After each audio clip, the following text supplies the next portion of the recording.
Good afternoon. My name is Juan Maldonado, and today I'm going to be discussing the PowerPoint of the Army Distributed Simulation Capability, the project for the class MEM 6200, Project Management, and the advisor is Dr. Hector Cruzado.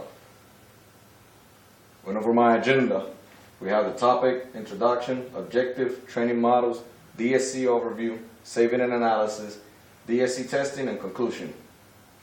The topic, the Army Distributed Simulation Capability, is a tool we're looking forward to keep implementing on the Army because it takes that tyranny of geography of the training. What I mean by this is you can have different locations, different units at different locations training in the same mission. So we look, if we look at the PlayStation network, how it works, when people are playing Call of Duty on the internet, this was the same route we're trying to take the Army on their training.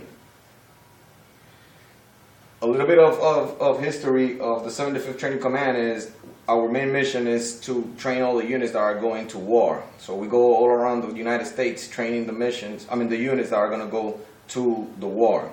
So now having this budget cutbacks from the government and the government looking forward to minimize their expenditure, these kind of missions are being compromised. So we had to go back and overlook on our training models and what we can be implementing on how our training could be shifted to in a manner that our costs were reduced.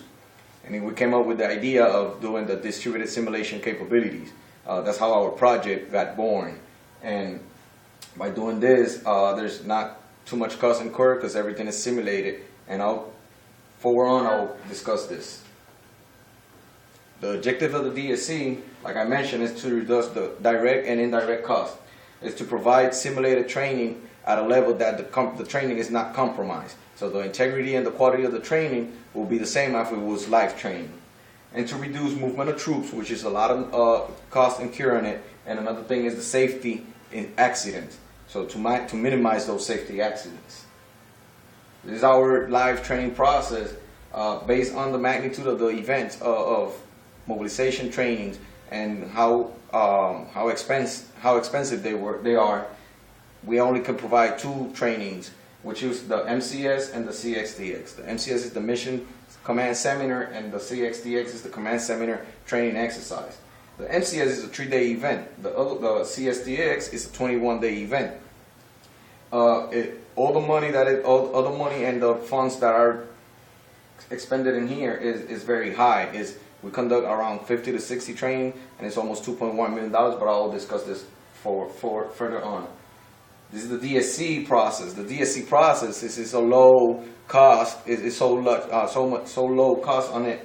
We were able to implement 2 more trainings. So instead of having only 2, now we're going to have 4, which is the MCS, the StaffX, the 2 StaffX. Those are the ones that we added, and then the CSTX. By this, the units are more trained, and when they go to downrange to the war, they are more. They can react better to their mission. This is the DSC overview. This is how the system will look like. We have a mission hub, a main hub, which is the mission training complex, the MTC, that will connect via a cloud, the DoD network. This is the Department of Defense cloud, and then it will transfer all the information to PubCANs, which is the point of presence capability access node. That's the PubCAN. Every unit or the 5 organizations we have across the United States will have one, and those are the ones that actually will push all the simulation down to the level of the trainees. By this, we give a lot of versatility to the training, and we can change war scenarios any given time, at any moment. So from one training scenario to the another one, it will take us like 30 minutes instead of a whole movement of troops and a lot of cost incurred on it, and a lot of planning too. Also gives us the versatility to train any type of unit, either National Guard, Active Army, Army Reserve, or we can go even branches. We can train Marines. We also can train the Air Force and the Navy. How we set up the phases, how we implemented the DSC was by phases. It was a 4-year process, and in the first year it was 2 processes. We had to go design the DSC system, and the other one was to implement the DSC, make sure our equipment was proper acquired. And the same year, in year 12, the other thing we did it was creation of SOPs, standard operation procedures, because we have 5 divisions conducting training, and we don't want any different type of methods of training in each division. So we centralize that training via an SOP, so everybody will have the same type of training, the same guidance, the same baselines. In fiscal year 13, we had 3 events, which was the proof of principle, the fielding, and the OIC, which is the initial operation capability. And the proof of principle is basically to prove that our system was accurate and working properly. We test that at the MTC. And then the fielding was actually going to the units, to the locations, the 5 divisions, sending up all the equipment and making sure it was connecting to the MTC. And the third one, which the IOIC, is actually conducting training, actually having a unit to conduct the training via simulation. The full operation capable, it was on fiscal year 14, which it was more than, actually, we went from small to big. On this one, we're actually doing the training with the 5 division across the United States. And then we have 2 more blocks, which is the joint proof of principle, the joint global proof of principle, and the joint global fielding. The global fielding is scheduled for year 15. The joint globe is proof of principle is for fiscal year 14. It's still on hold because of the budget cutbacks from the government, but we're looking forward to train units. What it is going to be training units across the United States, plus getting in contact with the units in Europe and the other side of the world. So we'll be fully simulated around the globe. Cost benefit analysis is a table. It pretty much what it does is calculates the training, live training, which it costs $2.1 million every year, and then we have how much we're going to the purchase of the equipment, which is $2.8 million. So we went and did an analysis of which was better, and it came up that using DSC, we're just going to incur in a cost of $2.9 million the first year, but then the second, the third, and the fourth and 5th year, we're only going to be spending $150,000, which is the maintenance of that equipment yearly.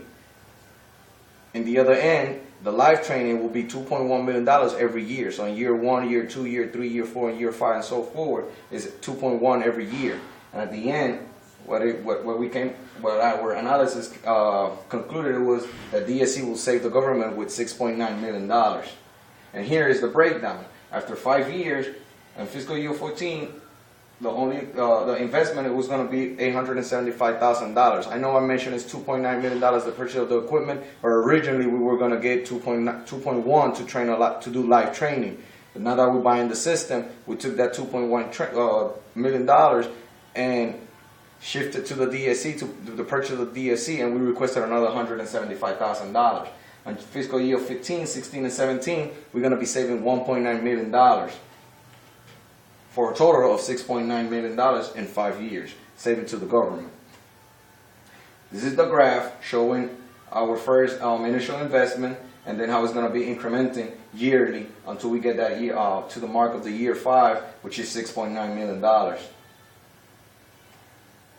Our DSC testing, we did 2 phases. We did the proof of concept in August, and the PubChem testing in 29 August also. The first one, the proof of concept, it was at Mississippi, and the concept of this training was to get 3 units into Mississippi with 1 PubChem conducting training there. So it was only one type of simulation for the 3 units. It was a successful training. It was easy, very easy. It was very smooth. Everybody got trained. Training got certified, and the system was able to perform 3 hours.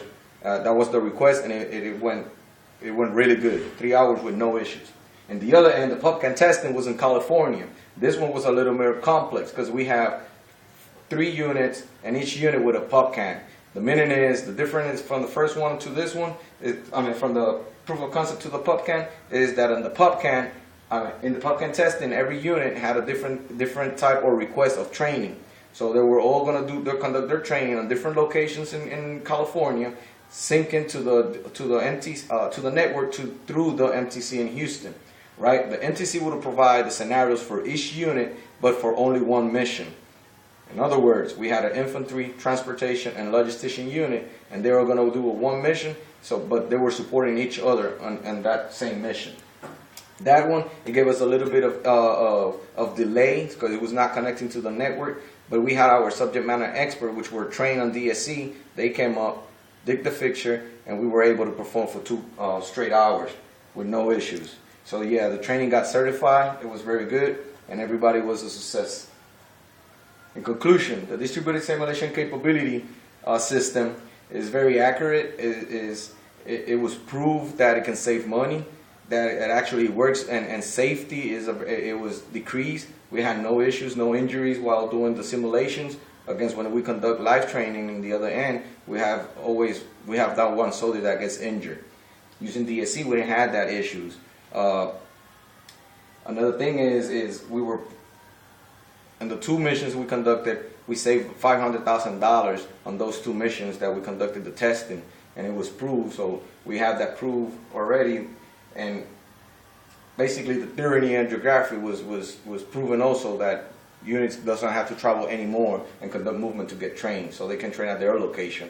And that also gives us the advantage of adding training, because we're not incurring on cost anymore, so that gives us that advantage. Recommendations is to get more people trained on DSC, so they can be able to be subject matter expert and help us when we get those failures, or if we can bring them up and fix those failures quick, and we can react faster. That's all I have. Thank you very much. See you soon.